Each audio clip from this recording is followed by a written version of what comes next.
আমি পাগল? তা পাগল নাই তো কি? এই এক চড়ে তো 64 এর দাঁত ফেলে দেবো। ওই দেখ কি মূর্খ দেখ, একটা মানুষের 64 দাঁত হয়। আমি তো জানি তুমি নাক গলাবে, তোমার সামেত করে বলেছি। আচ্ছা মূর্খের পাল্লাই পড়লাম আজ রে। আমি মূর্খ? তা মূর্খ না তো কি? এই তুই কলম লেখাপড়া শিখেছি রে? ওই দে এই আমবুলে ড্রাইভার, ওই দে তুই কলম লেখাপড়া শিখেছি? ওই দে আমি তো দুটো প্রশ্ন করবো, উত্তর দিতে পারবি? এখানে আমি গাড়ি চালাতে দিচ্ছি, পয়না উত্তর দিতে আসি।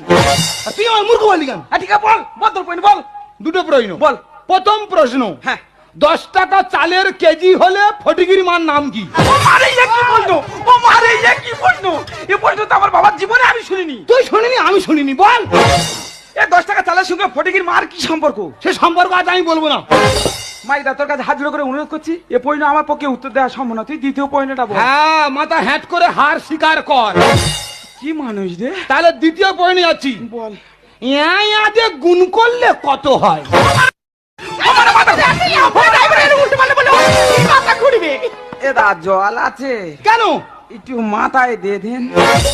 মাইদা ভগবান তোর কি ধাতু দিয়ে গড়েছে আমার জানা নেই। কি ধাতু দিয়ে গড়েছে? হ্যাঁ 10 তার